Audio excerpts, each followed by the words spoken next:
Welcome to Tell Me Your Story, New Paradigms for a New World. I'm Richard Dugan, your host. Thank you so much for joining us here on the program as we bring you choices and knowledge of those choices to help make your dreams come true. As I've often said, too, we're looking for those new ways of living because the old ways don't work. And all you have to do is look around you.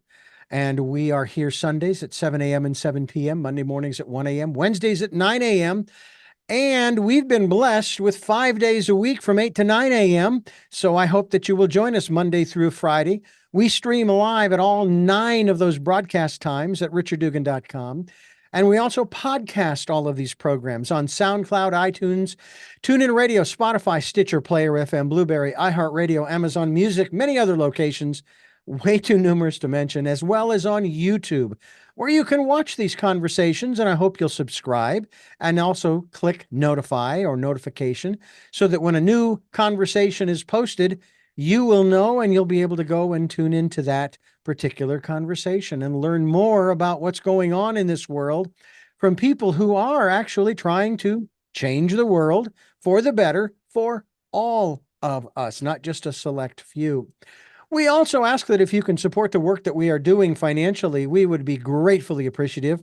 We have a PayPal account. It is there for your security as well as ours. And when you go there to submit that contribution, it'll ask for an email address. My email address is richard@richarddugan.com. That's richard@richarddugan.com. And then we ask that you spend some time during the Decade of Perfect Vision, going within to that quiet, still, calm, peaceful place and listen to that still, small voice. You wonder why I call it the Decade of Perfect Vision? It's because that is the only place where, regardless of your physical visual acuity, you will get perfect insight for you, for your life. I don't use my intuition, my still, small voice, my friend, to say to anybody, God told me to tell you, because I have access to the divine. And the only reason I would ever go to someone else would be more along the lines of if I felt like I wasn't trusting the universe in that moment, I would maybe have someone give them permission and say, could you confirm or deny this? Or could you give me some insights from your perspective as someone who is also connected with the divine? So that's why we ask you to do that, because it's perfect. And with that, we move on to our interview portion with our very special guest, who is exploring the mystic heart of yoga. Her latest book is Into the Heart of the Infinite, a spiritual memoir of an extraordinary mystical journey. And we are so thankful for having our special guest here on the program, Maetreyii Ma. I want to thank you so much for being with us here on Tell Me Your Story. Thank you. It's wonderful to be here with you, Richard. I guess first things first, we'll talk about your book. And you say it's a memoir. Usually a memoir is about that person's life. Where does your memoir start? And obviously it ends at some point as well, because, well, geez, you're still with us. Thank you. I'm so glad. But where does it pick up in terms of the human chronological timeline? Well, this memoir is really focused on my spiritual journey and the mystical element of my life. And it goes back into my childhood and how all that started and evolves it through my life until, fairly recent years. And so it has a chronology through my life. It's not just a short period, because it's the evolution of spiritual transformation in life. And what was your first, shall we say, spiritual experience? My mother asked me once if I'd ever had any supernatural experiences or something along those lines. And I said, well, if I have, I didn't notice that they were extraordinary. It was just part of life. What about you? Well, I think I was about 11 or 12 when I first started having a sense of a divine presence close to me. There wasn't any teaching or any message or anything like that, but there was just this feeling of divine presence. And if I would get distressed, I would feel that this presence is with me. And I even had that a little bit before because I was very, as a child, connected to nature. And I felt that when I was distressed or something, I would go to trees and I would just be with them, and I would feel this calm come from the trees and just flow over me and just make my mind peaceful. And I had something I called People World, which was out there with all these, stress and tension of little kids trying to make their way in the world. And then I had the nature and all the beautiful connectedness with nature, and that was my home. And I think that was the beginning. But then when I was about 11 or 12, I started feeling this divine presence. I could almost see this figure next to me in white. It was really interesting. And I would go out at night, and I was in a suburb of Chicago that was very safe. And, I would just walk out at night, and I would walk through the town and by the railroad tracks, just feeling I was walking with this divine presence. And it seemed to be this being who was just, I felt so close to, that was very Christ-like. I thought maybe it was Jesus. I didn't know, I had no other understanding of that. And I thought, I've been with this being before, this entity before, but I didn't have any idea of reincarnation or anything, but still there was that feeling. And that presence was there with me for several years. I felt that at around those ages. And I had a lot of long moonlit night walks and spiritual connection, and the feeling, like you're talking about intuition, the feeling would come of what was right or what wasn't right, not in words, but in just this presence. In fact, I so wanted to be living with that presence, that to be a live presence in my life, that I thought, oh, Jesus was born 2,000 years ago. What did I do wrong that I'm 2,000 years too late? And I would actually cry myself to sleep about that when I was a little kid, because I was very attached to this presence. I felt it was so beautiful, such a beautiful being. And that really, that was my deepest attachment as a child, I would say, was that encounter with that presence. And as you grew older, and I'm guessing that you went to, the various educational institutions, and you grew up in a city or what have you, and you were, as some people would say, programmed by society. Did you lose that connection? I did. I did.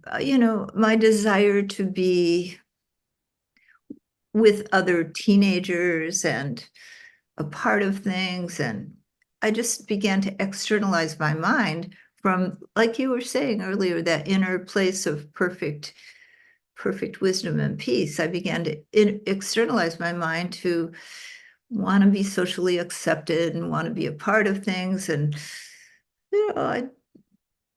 as that happened, that experience faded from my view, and I became more of an external teenager. I went to churches for a while, trying to find this divine presence, and I went to church after church, and I didn't find it there. And then finally, I decided that I didn't even know if I believed in God.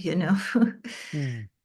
I just couldn't find it, and I moved on for a while.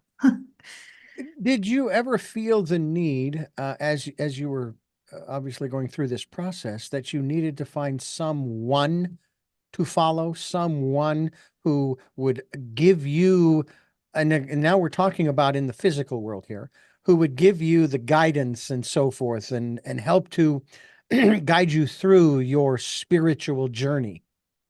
I never felt that. I felt that I needed that one that I found as a child, Hmm. that I loved. That was the only one I wanted to find. I didn't really want to find anything else. It's interesting because I am kind of the same way. I have studied so many different philosophies. I do, of course, recognize and acknowledge the input, of course, of my Catholic upbringing from through my parents and going to mass and catechism and all of that. But when I was in my late teens, I was introduced to Autobiography of a Yogi, which I consider to be my metaphysical primer.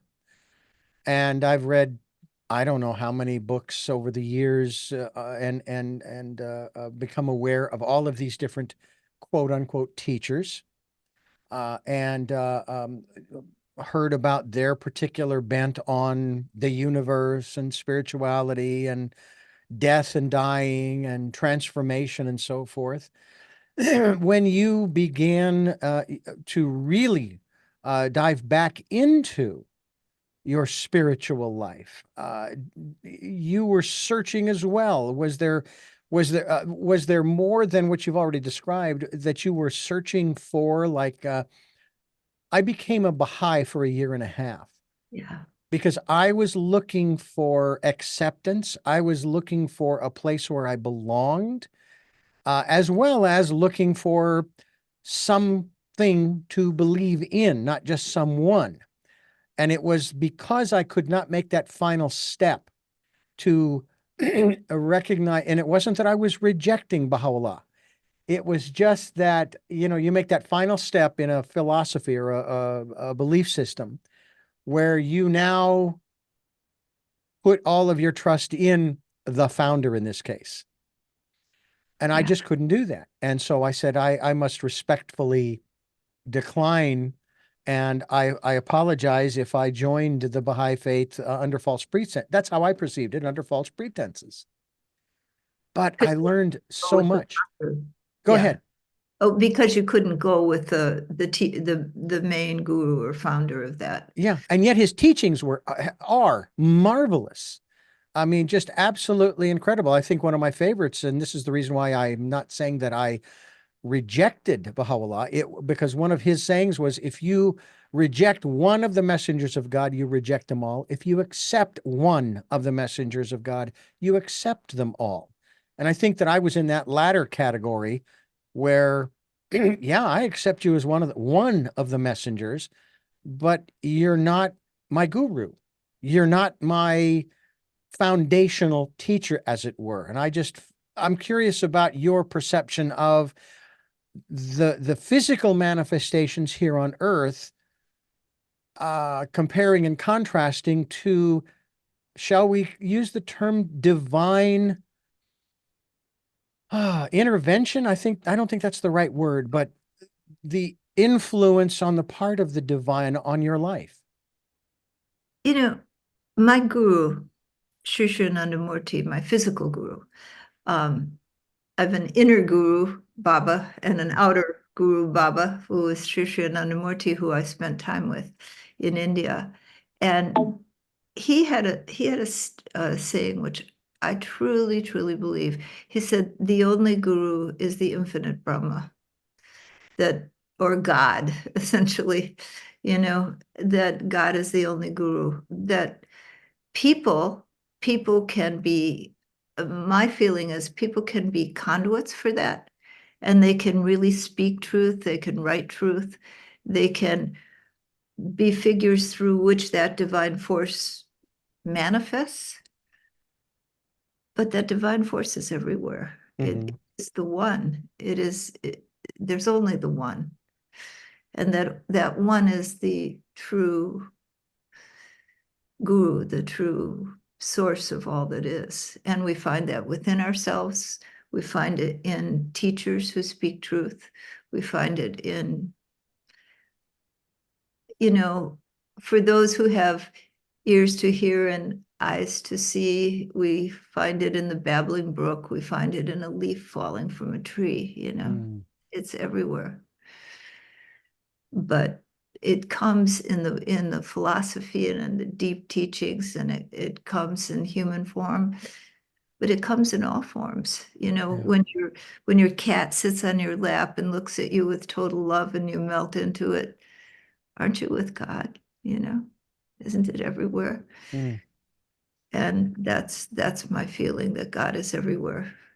It's kind of like what someone shared with me. It was actually during my stint in radio at a Christian station, and they said if you're looking for the devil under every rock, you're going to find him.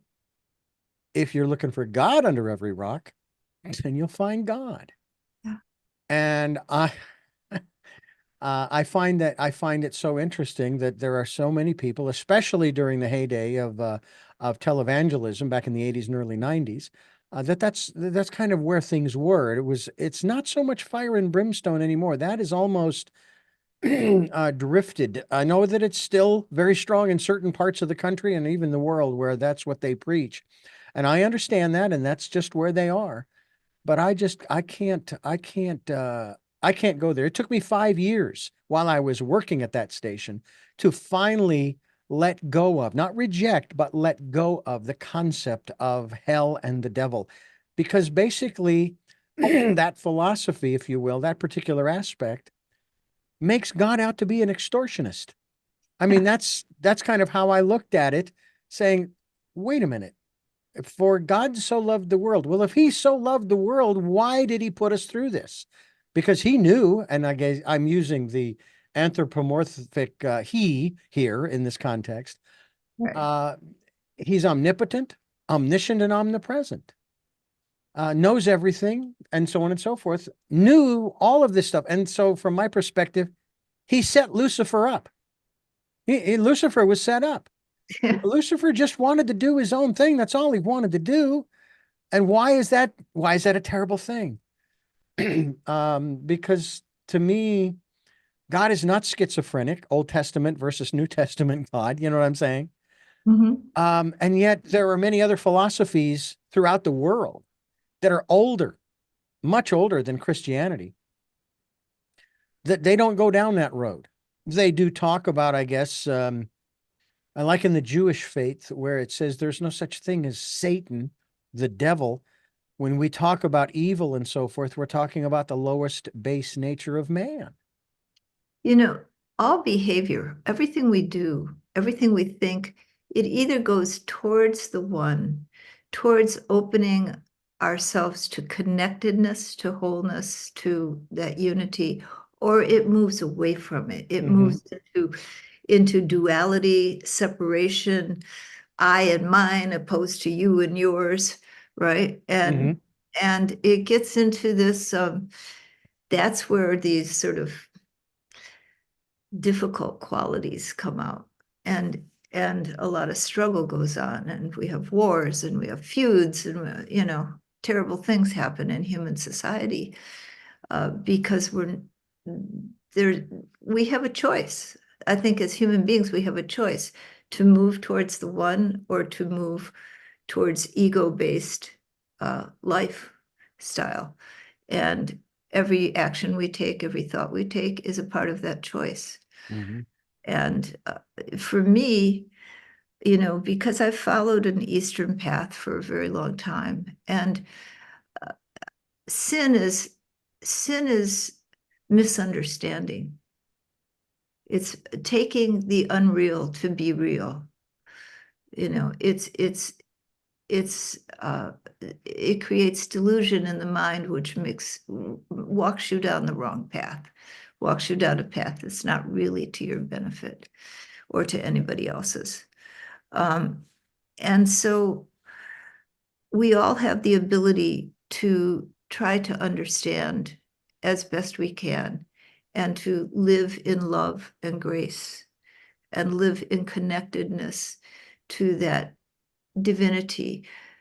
In my understanding, which really is based in yogic traditions, that the oneness, the wholeness, is something that abides in the pure light, or the pure unmanifest, and through all creation. We abide, this whole created world, both the dark side and the light side, is abiding within the mind of God, right? It's all abiding within the cosmic whole. And so we're in the dance, we're in the Leela, as they call it, right? Mm-hmm. Um, and we have a choice of how we want to be in that. Yeah. And we talk about that all the time with the choices and knowledge of those choices to help make your dreams come true. And we provide people with basically new information, we hope, on every program, which is another choice, another opportunity to go maybe a little different way that you never even thought you were interested in, but maybe it rings true in your heart and soul and going, it sounds interesting. I may want to pursue that. And what we do here on Tell Me Your Story is we lay out a smorgasbord, a giant table, which, by the way, gets larger and larger with every program. And we ask people to come to the table and partake of those things that resonate with them. Do not partake of something that does not, unless, of course, you're up for the challenge. And then go away and embrace it, or whatever the case may be, however you choose to process it, and then come back to the table and see what else might resonate now that you have incorporated something new. I love from the book Stranger in a Strange Land the word grok, and I interpret that based upon the book Stranger in a Strange Land is to assimilate into every cell of your body that word, that philosophy, that concept, so that you fully understand. It's actually going beyond walking a mile in someone else's shoes. It's actually sort of becoming that someone. Getting it, really getting it fully. Yeah. When you did you have you have had you ever reached a point where you thought, because I know that you had those experiences of maybe a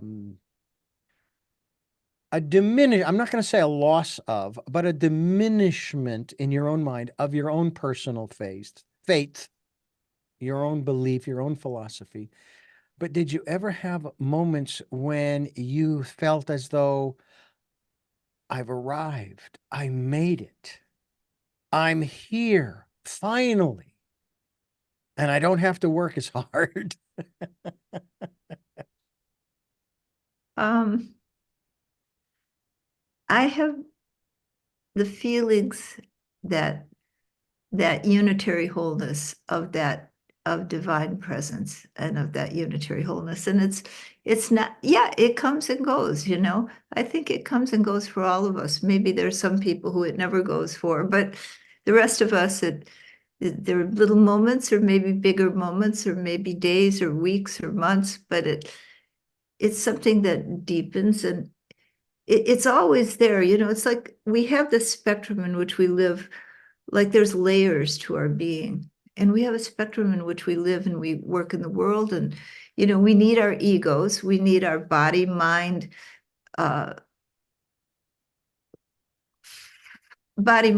ability to operate, to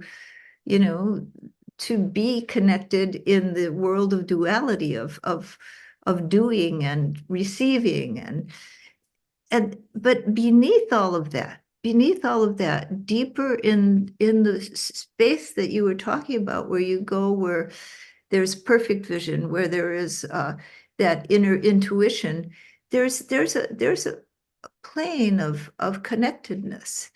And there may be layers to even this, but there's a plane of connectedness that you can go deeper and deeper into, until there is just ananda, or divine bliss, or rapture, depending on your languaging, and a full deep connectedness. And that's a place, it always is. So when you feel it, it always is. It isn't coming, it isn't going. You're always there. Mm, Your attention, your awareness moves between, getting the job done out there, and that state of wholeness.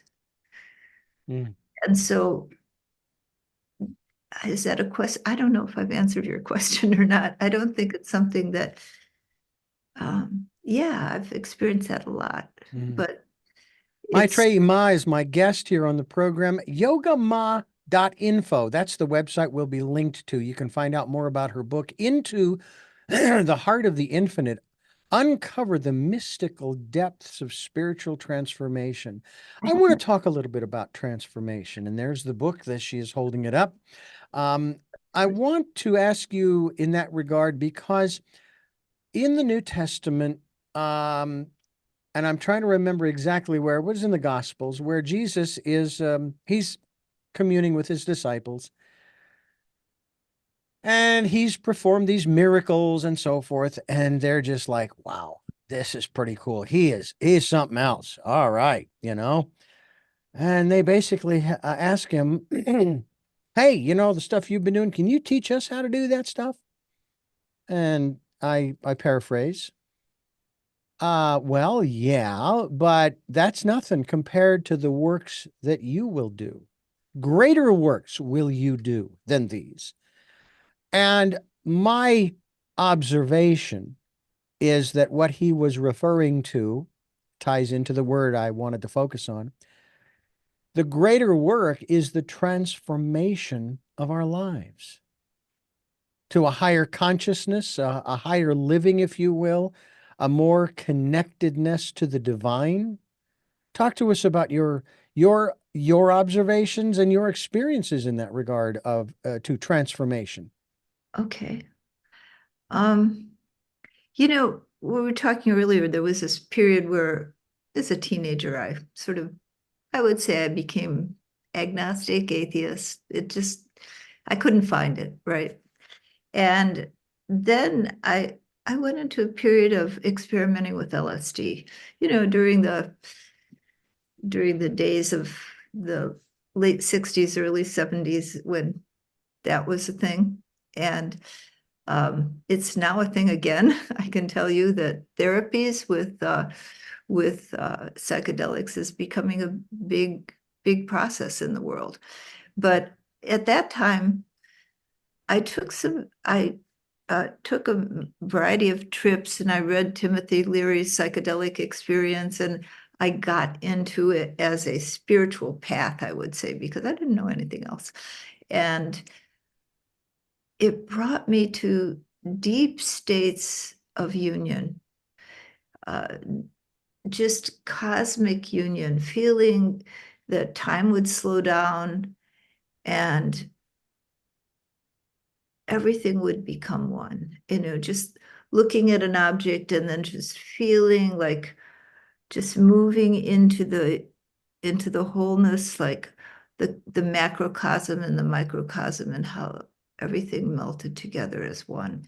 And so I think my first really deep experiences of that union uh, were on LSD. That opened me up. And when it did, and when I read, then you know, after that, I sort of crashed and burned with that after a while. And I was very distraught because I wanted to find, I was so passionate about finding that beloved. And I tried again and crashed and burned. And then I started reading, I took a course, I was at college, I took a course on the Bhagavad Gita, on Eastern philosophy, and I read the Bhagavad Gita, and they began to say the exact same things I had experienced on LSD, and I went, wow, this is real. Other people thousands of years ago had these experiences. This is like something really happening, you know? And so then I felt alive with that again, and I slowly got into meditation and a lot of different experiences and began to have non-dual experiences in meditation and feeling that unitary wholeness of being and that love which is infinite and that divine presence that I had felt as a child. And that divine presence began to come to me in my meditation, and this time began to talk to me and give me guidance. And I had some very, very powerful experiences and very, very deep spiritual openings, which I go into in my book. And then I was guided to go to India to be with my guru. And so I went to India to I first met my Baba internally. And I had all these deep experiences. And then he said, and I was so in love. It was just like when I was a child, this passionate love for the divine, which nothing else, like compared to divine love, I experienced worldly love as like black and white compared to color. It's so deeper. And then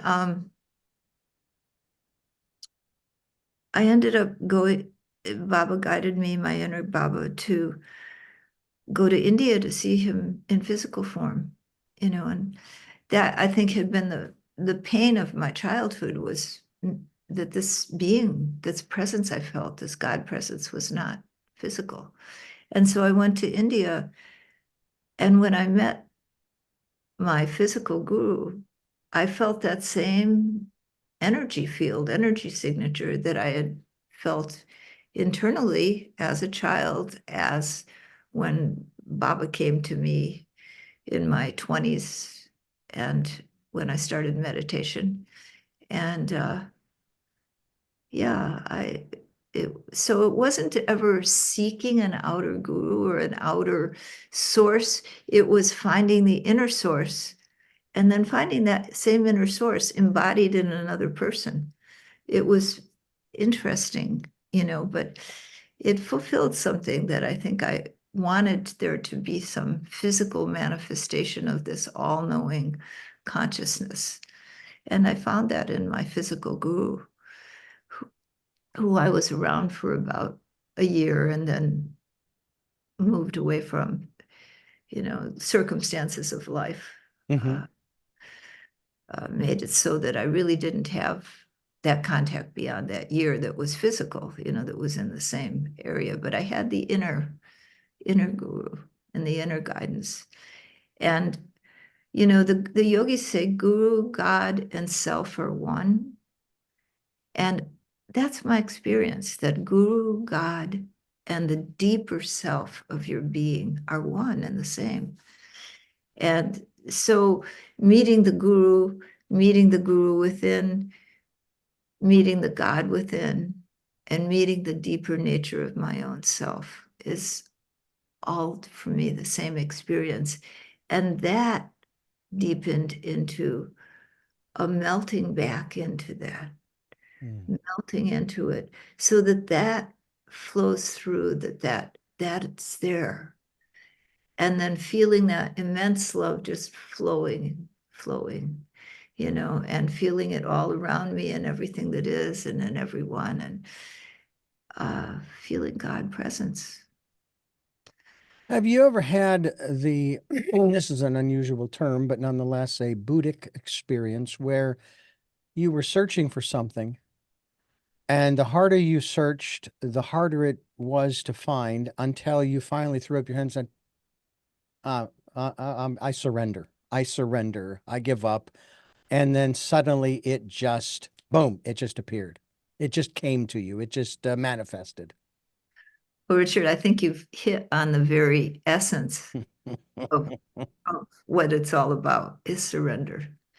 As long as you're achieving and trying, you're not letting go.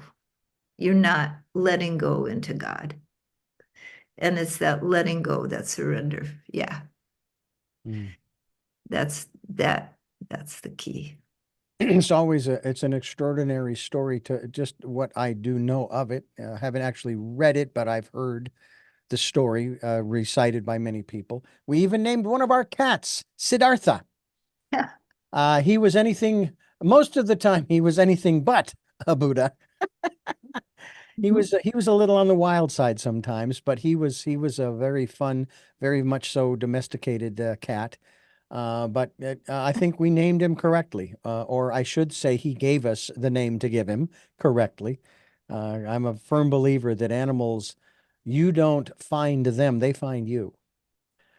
And you mentioned that earlier in terms of, you have a cat. And we have had as many as 9 cats in our 2-room cottage that we live in.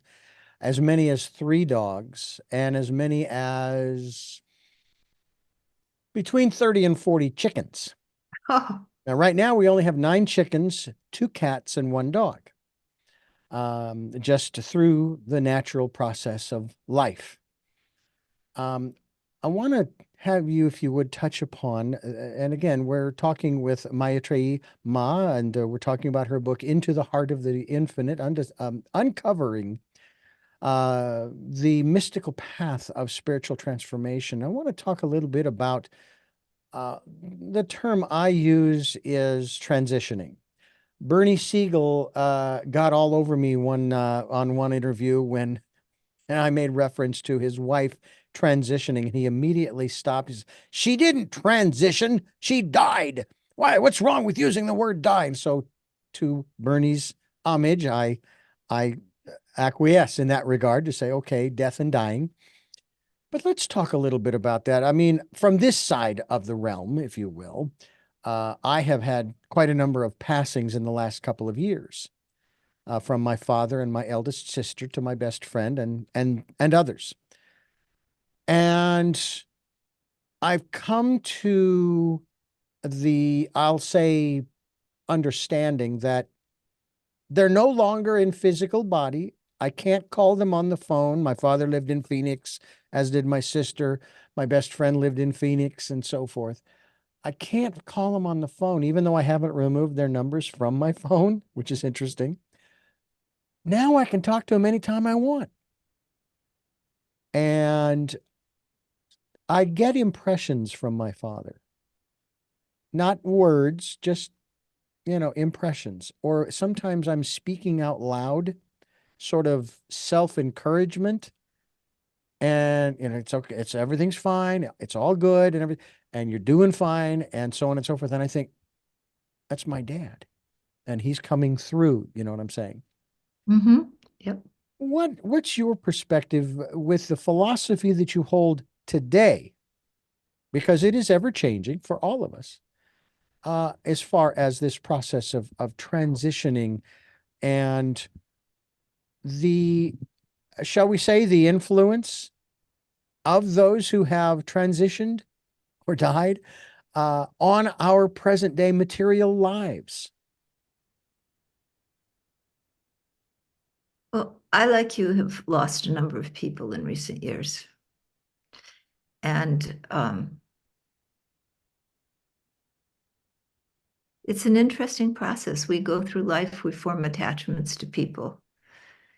And then there are these separations. Either we leave or they leave this physical plane of existence. And for me, I've had a number of experiences in my life of seeing people after they've passed.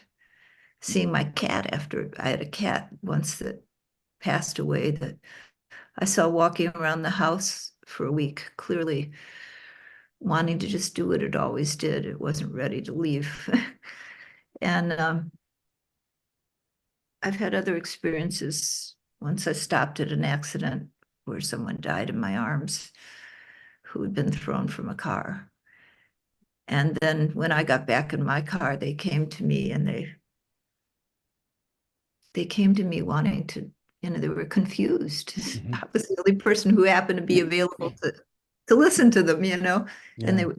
they had a wife and a child who survived. And they didn't know quite what they should be doing. And I didn't know really either. So I just said, go to the light. Some part of me deep inside knows. I said, go to the light, go to the light. This isn't really where you need to be. Go to the light. And I've had other experiences like that. And so I do know that I know there's a transition time from my own experience. I know there's a transition time where people can be transiting from here to another plane of existence, I would say. And as to as to what that is, I don't know. Mm. there's all the death and dying experiences. There's my own experience of people. There's a feeling of people being present. My mother came in my dreams for several months after she died because I was young, and I think she didn't think I was quite ready yet. It was in my early 20s. And finally, in the dream, I said to her, some part of me, some older part of me said, it isn't right for the living and the dead to be meeting like this. You need to stop coming. And then I never saw her again. Mm. Um, and I, I definitely think we move on, that we don't, this isn't the end. Mm-hmm. And to really finish our journey, we did need to come back in physical form. But as to what that other realm or realms look like and how that is, I've seen when people cross over sort of this silvery veil. But when the veil comes close, both during births and during deaths, it's been my experience when the veil comes close that there's a higher frequency. There's a beautiful energy, a higher frequency. It's really beautiful that's a higher frequency. So I don't know. I think it's a mystery we never know in these physical bodies until we cross over, unless we have some very special memory. And I know too that there will be those who are certain that there is and that there isn't anything on the other side. Right. And I say, well, if there isn't, you're not going to know it anyway, because your perspective is that when you die, lights out. And yet we also have a lot of people who believe definitely in reincarnation. I still ponder this whole biblical thing where, Paul says, it is appointed every man once to die, then the judgment. I said, so was Lazarus made an exception to the rule? Because according to the New Testament and the Gospels, Jesus raised him from the dead, not from a coma, not from drowning where he, gave him CPR, from the dead. And so I go, oh, so which is it? Is it once or twice or three or four times? And then we have people who, and this is kind of what's interesting, is that we in the modern age, here in the 21st century, we have come up with sort of a definition of what physical death is. Maybe there are no more brain waves, there's no brain activity, and this person is now clinically, brain dead. Well, Even though go ahead. when you ask people, most anybody who's around people who die very much, they'll say you can really see the difference when the soul leaves the body. Mm-hmm. That's pretty common. Well, there was a documentary that actually tested this aspect, where they got the permission of this person who was terminally ill, and they laid him on this metal table, which was a scale. And they waited and waited, and they cared for him until he passed. And what they were doing was they were primarily measuring the weight of the body. And as soon as the last breath was given, this person lost X number of grams. I think it was like an eighth of a pound or less than, maybe less than that. It's like, wait a minute, what just left? And there was nothing hanging off of the table or anything. But you can see it. You can see the yeah, difference between a live person and a dead person. sure. They don't look the same, right? Yeah. By the way, one of my interviews that I just did just recently, with a gentleman, his name is Chuck Champlin, and he wrote a book. He wrote two books. We're going to have him back on again, but the one book we were focused on had to do with think like a molecule. And we got onto this subject that we're talking about now. And I had never thought of this before, and I found it fascinating, where he basically says, did you know that when we come into this world, the first breath we take is an inhale? When we leave this world, the last breath we take is the exhale. So we leave balanced, so to speak. We took a breath and we had all of those breaths in and out between. And then at the end, we give a breath and we're done. Yeah, it's interesting. Interesting symmetry, you know? That is interesting. I'm curious about, and since I'm on that subject, I'm curious about this concept of breath work. Now, you use a number of modalities in your own practice, in your own work, many of them. I'm curious if you use a concept of breath work. I've heard of numbers of different types thereof, but is that some part of one of the modalities that you use to help people, to work with people? Yeah, yeah, especially for anxiety. You know, if you take like 3 breaths in and 6 breaths out, or 2 breaths in and 4 breaths out, you inhale through the nose, you exhale through the mouth, it really reduces anxiety. And so if someone is having a panic attack or a high anxiety state, if they can do that kind of breath work, it can really bring them out of that state, because our mind is really connected very strongly to breath. Mm-hmm. So when we become, we tend to breathe from the upper chest when we're anxious. So getting people to breathe, asking them to breathe belly breath, the yogic breath, into the lower diaphragm and then into the central chest and then the upper chest, and to do the, there's a reason we sigh, right? Mm-hmm. It just relieves tension. Mm-hmm. And so breath is connected in that way. And in yoga, breath is used very systematically. Alternate nostril breath to balance the sun moon energies in the body, the Ingala and Pingala, it's called. So you do the alternate nostril breath, and these 2 channels of energy can balance that way. You use breath retention to deepen the mind into deep states of consciousness. So there's a variety of different ways that breath can be worked with to change consciousness. And people who want to hone their ability to go into deeper states often use breath work as a part of their meditation practice to do Mm-hmm. that. Now, I know It, there are a lot of people who will question, oh, why does it work? yeah. Okay. And of course, they want science to tell them why something works and so forth. And to that end, to maybe touch upon that just slightly, it seems to me, just from a non-science science person's perspective, mine, it seems to me that when you are breathing in, whether it's doing the alternate on nostril aspects of it in terms of the energy flow and so forth, or just the sigh, or, breathing in deeply, holding it, releasing it, there's something biological that's happening in terms of, for example, the oxygenation of the body, the brain.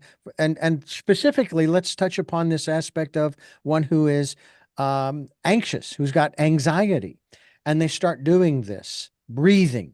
All right.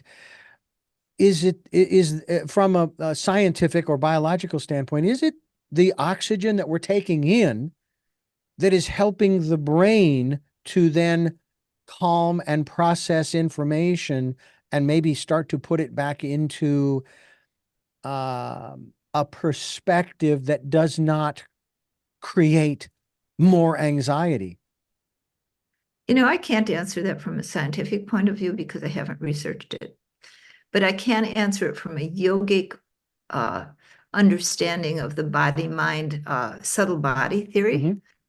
which is that when in the breath, there's these things called vayus, or subtle breaths, subtle energies in the body, and subtle airs, they're called. And when you alter breath, you alter these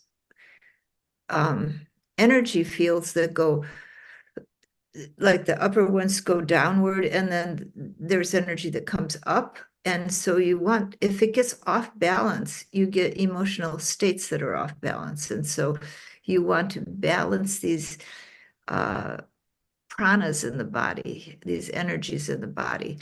And so the breath work does that. And when you calm, I do know this very strongly from personal experience. When the breath gets very, very still in meditation, and you feel like you're not breathing at all. Have you ever had that experience where you go, oh, I'm not breathing? And of course that ruins it all. And you take a breath, right? But when your mind is really concentrated, there's a connection. When your mind gets really still, your breath gets still. And when your breath gets completely still, your mind gets still. So when you're not trying to hold your breath, but when you just go into a deeper state, your breath becomes very elongated and still. And it's as if you're not breathing, or maybe you're not breathing. And your mind becomes very quiet. It's so there really is something to it. As to the scientific principles, I haven't really studied it that much, but I do know from the yogic perspective. I know that there are many gurus down through history, even those who have been written about in autobiography, who have reached what has been referred to as the breathless state, where they don't need to take in huge amounts, shall we say, huge amounts of oxygen through a big inhale and then an exhale. It's just they're just barely inhaling and exhaling, and it's very slow and it's very subtle. That's when you go into deeper states of consciousness, into that unitary wholeness, and you feel that oneness. And the mind becomes deep and still, because you're kind of going into the deep waters of the collective unconscious. You're going into the deeper waters. And the breath in meditation is sort of like waves on an ocean, and it keeps moving like this, and the mind keeps like drifting in this ocean. And then the waves get a little smaller and smaller, and then the mind settles. Maetreyii Ma is my guest here on the program. Website is entitled, the website, which we will be linked to, Yogama.info, Yogama.info, YOGAMA.info. We certainly hope that you will go there. I wanted to ask you a little bit about this aspect of the authentic descriptions of little miracles, mystical moments, and the underlying love of the infinite for all beings. As it's referencing the unity of all existence and the profound depths of spiritual awakening. What is your definition as a spiritual being, having that wonderful human experience, the difference between miracles, mystical moments, and so forth, in reference especially in the context of the title of your book, as far as the infinite? Which is kind of hard to wrap one's brain around, the infinite. Oh, that's a big question. The infinite is God, is everywhere, is that infinite love which never dies. It's what we are deep inside. And that touches this material realm sometimes. And I think mystical experience is connecting with that wholeness. And then the miracles, I have experienced unexplained things in my life, and I reference some things in my book that I've seen happen. And there, I feel that infinite essence sometimes alters things in the physical plane even. Things change. We think the physical plane is the more solid, but it's not. The solid rock is in spirit, is in that which is lasting and that which is eternal. And the material plane is always changing. It's always going to change. And my experience is that it's,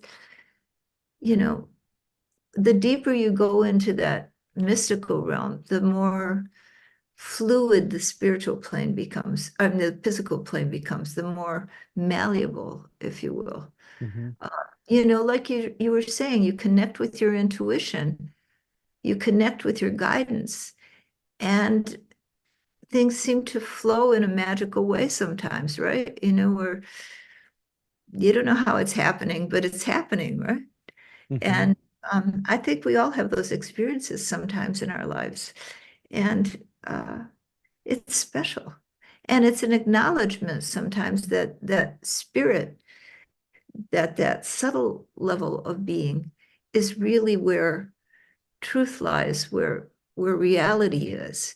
And this outer duality is a relative reality which can be impacted by it. Mhm. So that's my experience anyway, is that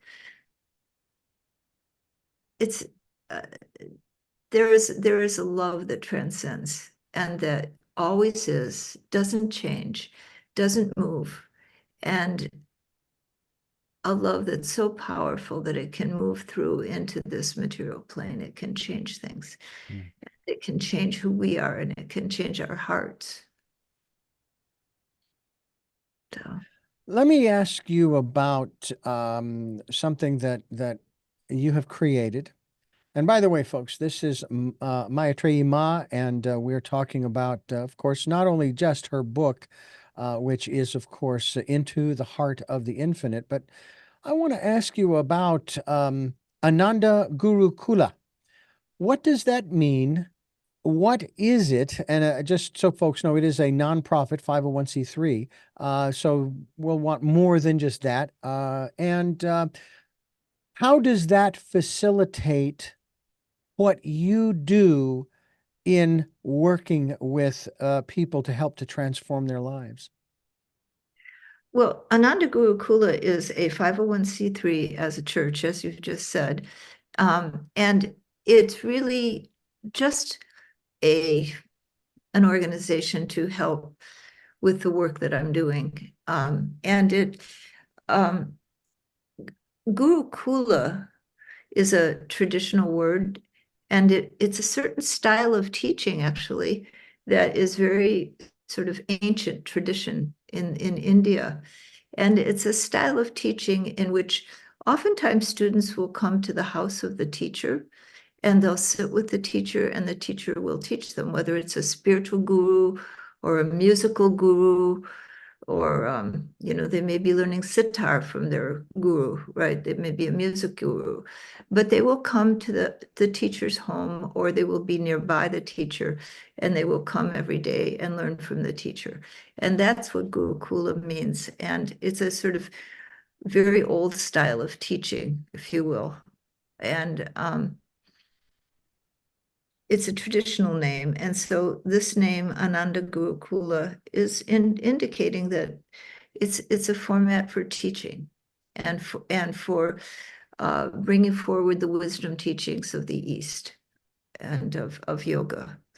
A lot of people do yoga asanas, yoga postures, but they haven't so much been exposed to the wisdom teachings of the East. And so this 501c3 is there to bring forward these wisdom teachings. And that's a lot of what I do, as well as being a psychologist in private practice.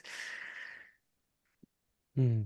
I know I refer often to, as I like to call them, the ancient wisdom teachings that have been around. My gosh, I mean, some would say that being that they say Sanskrit is the oldest language, that there are ancient wisdom teachings written in Sanskrit, whether it's the Bhagavad Gita and so forth, or others that have not maybe been discovered yet. I even, speaking of Sanskrit, I was interviewing a local monk of the Self-Inquiry Life Fellowship here in Montecito, California.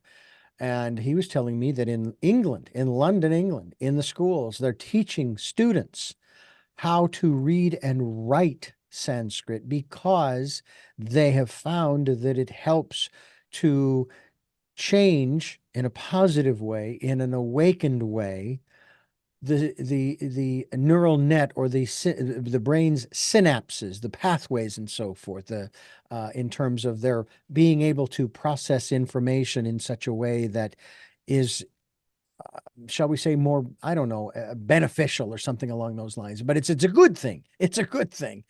And even Oh, here in California, for example, where you and I both are, I don't know if you heard this story or not.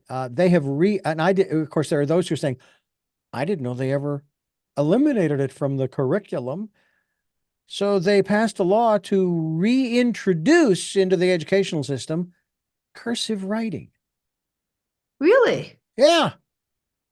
And Oh, it's like, I can understand the importance of cursive writing, because there's something about that, because our personalities sort of come out when we actually handwrite. My cursive writing, I should have become a real medical doctor, because that's how my cursive writing is. So I primarily print in block letters. Um, I'm curious about some of the various techniques that you might use. Not specifically, of course, learning to read and write Sanskrit, but other techniques to help to maybe, shall we say, rewire the brain to be more malleable and open to some of these spiritual practices that you teach through, in regards to yoga. well, breath work is Hmm. one that really helps. There's, the 8 limbs of Ashtanga yoga, and there's breath work is really valuable. And my previous book, Living Love, the Yoga of Yama Niyama, is about Yama and Niyama, which are the five they're called the ethical principles of yoga, but really, if you look into them, they're psychological development principles for living in the world. And there's the 5 do's and the 5 don'ts, they're called, and the yamas and the niyamas. And it's training yourself through, it's amazingly similar to cognitive behavioral therapy. If you train the mind, so you work with thought, then you work with behavior. For example, ahimsa. Ahimsa is the idea of non-injury, right? It's one of the yamas, one of the things you want to avoid injuring others. But when you look into this, okay, that's an ethical principle. You don't want to go around harming people and animals and so on. You want to be kind, having loving kindness in the world. So that's an ethical principle, but really it's a behavioral principle. So if you look at it from the view of modern psychology and cognitive behavioral work, when you make an effort to do no harm in the world, when you make an effort to live a life that is, we all do harm, but as harm-free as you can, it changes your self-image. It changes your thoughts about yourself. It changes your thoughts about others. It changes your attitude about how you're doing things. It fundamentally begins to alter your identity. And when you put all of these 10 working principles together, they're an alteration of personal identity in such a way that the mind is more open and able to make that God connection, feel that divine love, and make that connection to the whole. So does that make sense to you? So Hmm. it's interesting because yoga is thousands of years old and cognitive behavioral therapy is very recent, but they're very similar. They call it ethical principles, but it's working with behavior, working with thought, so that you change your thought, you change your behavior changes your self-image, changes your self-concept, changes the way you think about yourself and the world around you. And that brings you more into a space of centeredness. Mm. For example, another one is satya, truthfulness.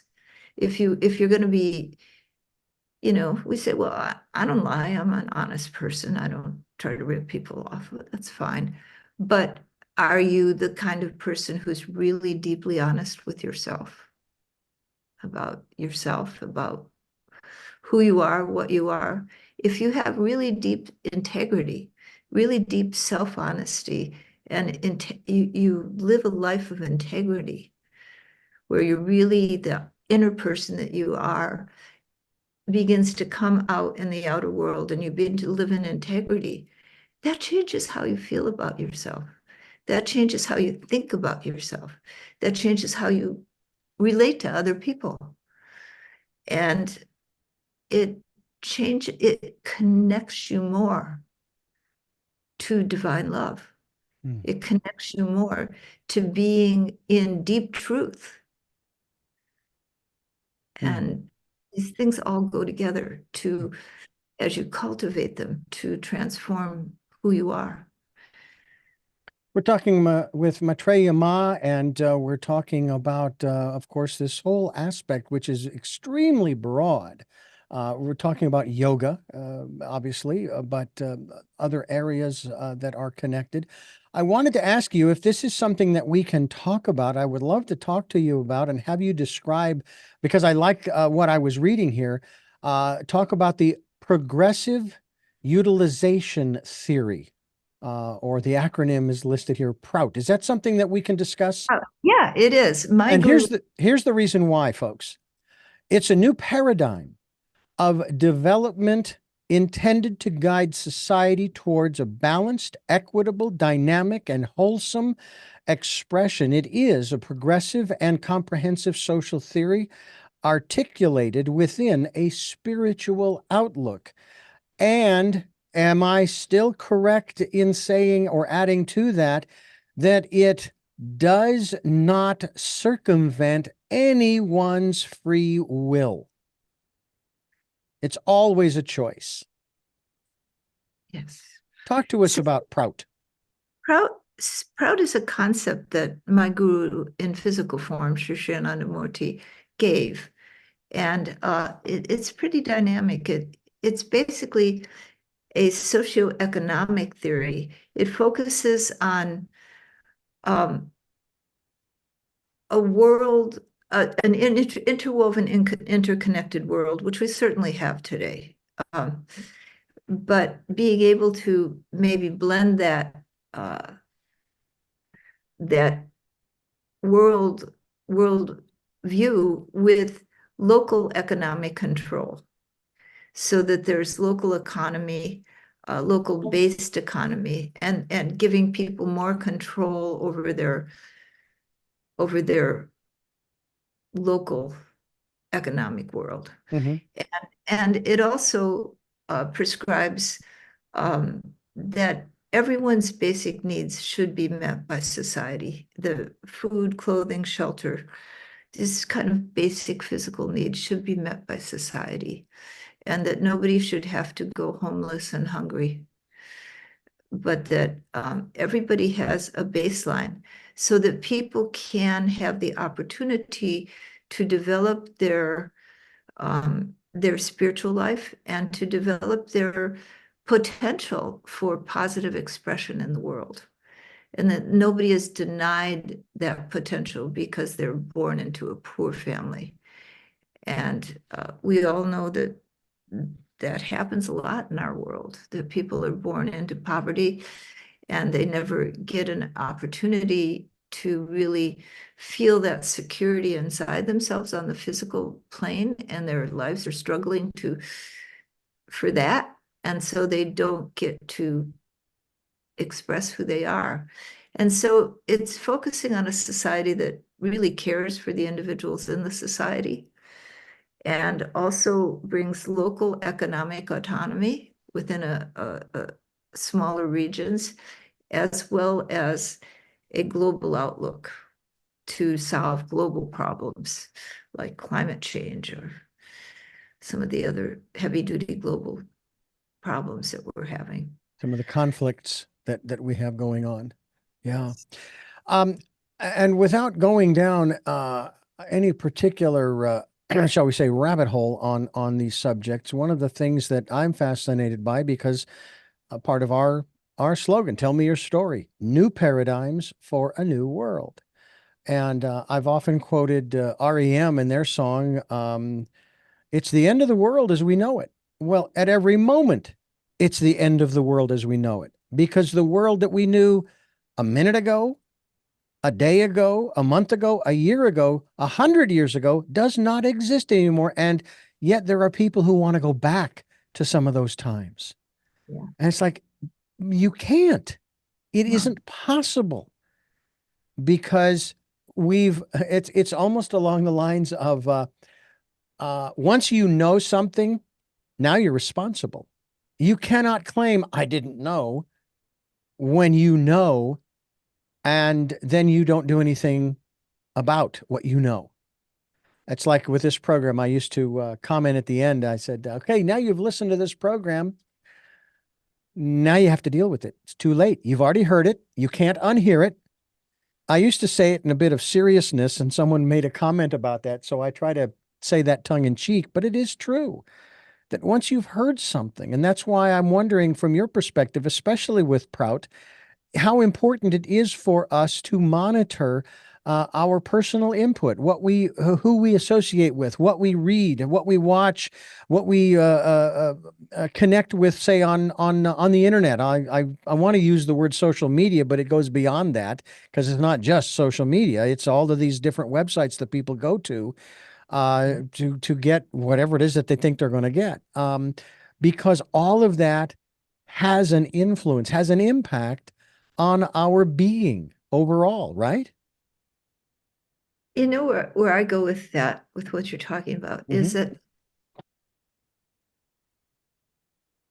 so you think, so you become, right? And if you're constantly engaging your thoughts in how you're angry about this and angry about that, and you know how awful this is and how awful that is, where is that taking you? Where are you going with that? You know? Yeah. But if you spend the time to make your own personal connection to the love that is essential, and you begin to see that love in every other person, and you begin to see that that person, even how twisted they are, deep under all that psychological stuff that's made that way, there is that beautiful love. It's there in their heart somewhere, even if they can't access it. And that most of us can access it to one degree or another, you know. And isn't it better to concentrate on that? And not to turn a blind eye to the terrible things happening in the world, but to have your own truth, and to stay with truth, stay with intuition, stay with that perfect vision that you were talking about. Stay with that vision of the great, and then take as much as you can take of the world's problems with compassion and love, bringing that out into the world, rather than taking in anger and hatred, and oh, I hate those people, and they're so awful, and the world's going to hell, and you know, it's just a couple of I don't yeah, a couple of psycho. ironies. Yeah, a couple of ironies that I have shared, and I say this one very much tongue in cheek, that I could solve the world's problems. All we have to do is blow up the earth. All right. And now nobody has any more problems. Not a solution. Okay. I came up with the idea and I don't like it. Okay. But it's again, one of those other ironies for me in my own personal life. I have worked most of my life in my career for news, talk, and information stations. So I'm constantly being bombarded by all of this information, all of these attitudes and perspectives and so on and so forth.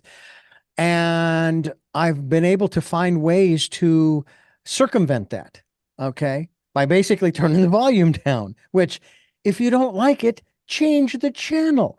As a matter of fact, that's one of the teachers that I came across some years ago who talked about that. Is if you don't like the way that your life is, you don't like some of the things that you're seeing, if you don't like this, that, or the other thing, change the channel, do something different. Okay, go within and listen to the still small voice, seeking guidance, seeking solace if necessary. You know what I'm saying? And yet people will, I worked for the Christian station, and we had this 2-hour, 5-day a week program that, he would take phone calls. Now, he was based in Denver, Colorado. He was nationally syndicated, and he would get calls from people who loved him, and he would take calls from people who absolutely abhorred him.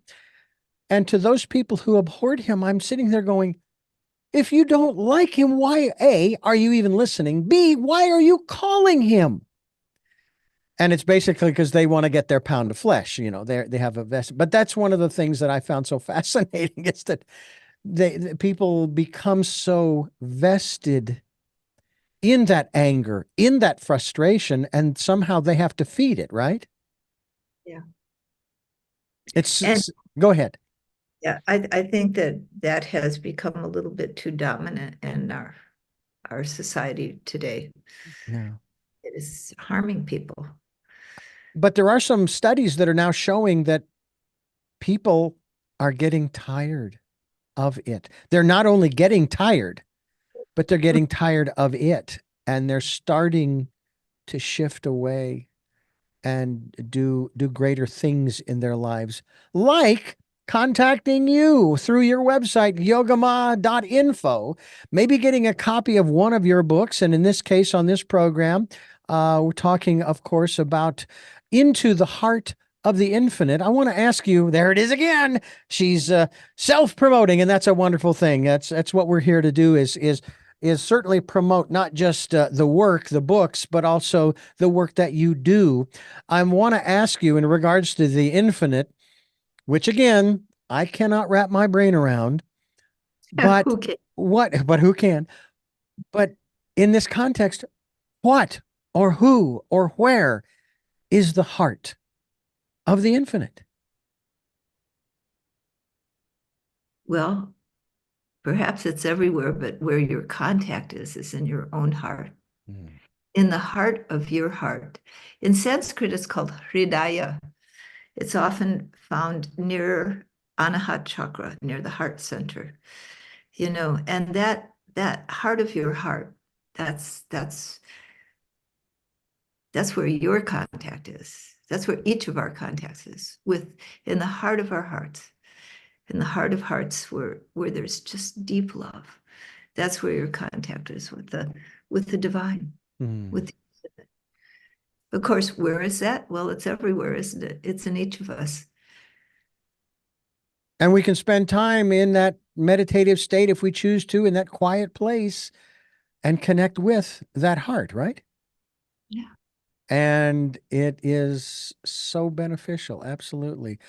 I want to thank you so much for being a part of what we are doing here, Maetreyii Ma, on Tell Me Your Story. I'm Richard Dugan. I'm your host, and Maetreyii Ma, I want to thank you for being a part of the work that we are doing, and the efforts that we are trying to make. When I was a young kid in school, they said, what do you want to do when you grow up? And don't say you want to change the world, because it's too big. You want to take small little bites. I'm now 63, and I'm telling you, I want to change the world for the better for all people.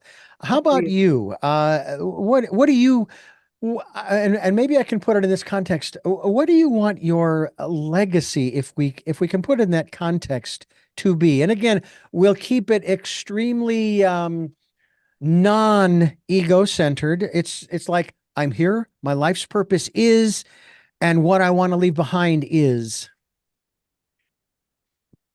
I want to serve the infinite, to let that infinite love and blessing be more in this planet, and be available to anyone who wants to connect with it in any way that I can facilitate that, or help somebody in that. That's what I want to do. And they can do that with you through Yogama.info. That's her website. And we certainly hope that you'll also check out all of her books, but especially Into the Heart of the Infinite, Uncovering the Mystical Depths of Spiritual Transformation. I have three final questions that I ask all of my guests. And I will ask those of you. But first, I want to thank you for listening to and watching Tell Me Your Story, New Paradigms for a New World, where we're giving you choices and knowledge of those choices to help make your dreams come true. Sundays at 7 a.m. and 7 p.m. Monday mornings at 1 a.m., Wednesdays at 9 a.m., and we have been blessed with 5 days a week, Monday through Friday from 8 to 9 a.m. I hope that you'll listen to any of the or all of the 9 programs that we stream live at those times at richarddugan.com.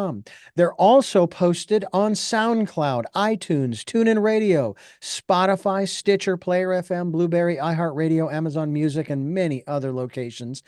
And you can watch these conversations on YouTube. That's right. We have a channel on YouTube, Richard Dugan, Tell Me Your Story.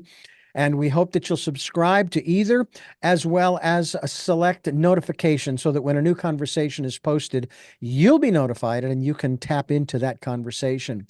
If you'd like to support the work we're doing financially, we would be gratefully appreciated. I want to say thank you, thank you, thank you to those who have supported us in the past and to those who will support us in the future. Thank you, thank you, thank you. And as we've been talking pretty much throughout this program, we hope that you will spend time going into that quiet, peaceful, calm, still place during this, the decade of perfect vision, and listen to that still small voice. Maetreyii Miyama, I want you to know that years ago, I wondered where on the planet I could go to get away from everybody, a nice place that no one else could find. And then logic told me, you'll never find it. It doesn't exist, because if you can find it, so can someone else. Until I really got into the aspects of that inner place, that inner world. Nobody but me can go there. And that's the place to go.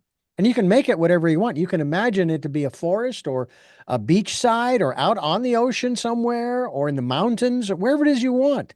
And just sit there quietly contemplating, whatever it is. Put out those concerns that you have from your material world and you'll get some answers. You'll get some guidance. I know, because I have over the years. And the more you do it, the easier it becomes. With all of that being said, now we move into the final 3 questions of our program. And I really do thank you so much, Maetreyii Ma, for joining us here on the program. First of those questions is, who is Maetreyii Ma?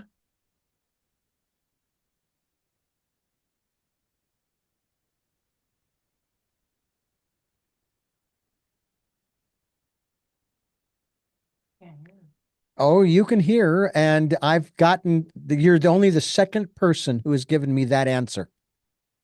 So I'm going to move on to the next question. The, the answer is, I am here. Maybe I'm not here. Ah.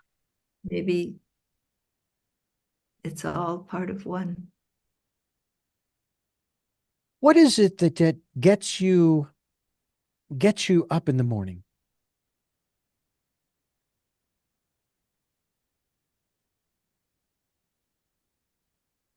Life, love, care. And finally, what was your best day?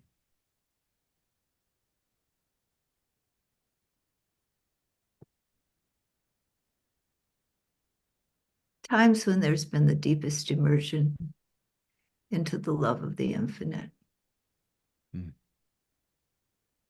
Once again, I want to thank you for being a part of Tell Me Your Story and sharing your perspective. And I will say, probably the most profound for me, in spite of the entire program being quite profound, is Prout, and that being the progressive utilization theory. And I find it fascinating, and I want to learn more about that over the course of time. So thank you so much for sharing today. It's been wonderful to be with you, Richard.